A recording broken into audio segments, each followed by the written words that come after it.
Hey, hi everyone. Welcome back. So, guys, as part of the today's session, what are we gonna see right now is we just finished the framework, coding part, and other things, right? So, let's try to commit the code into the GitHub.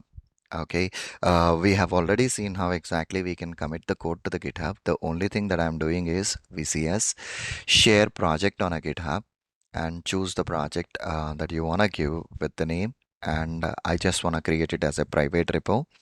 Click on a share. As and when you clicked on a share, it's prompting me the things that you need to commit.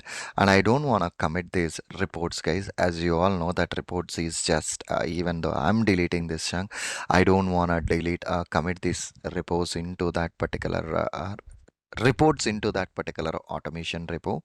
Hence I haven't completely deleted that, and I have marked it as an initial commit and click on an add.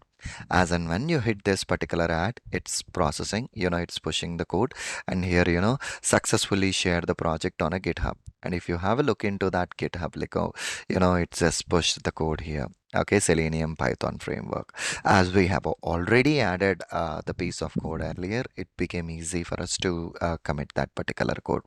Okay, so like the same ways, you can push your code to the repository, and as and when it is required, you can take a clone, or even though if you do any kind of a modifications to your code, assume that you have added a couple of files to that. As and when you added a new files, you can go to this git. Okay, you can go to this particular git, and you do have an option as an add. So automatically all those files will be added. Once you created a new file, you will be getting that add option, and then you can use a commit and a push to push all those changes. Okay, that's the way how exactly we can commit the code to the GitHub.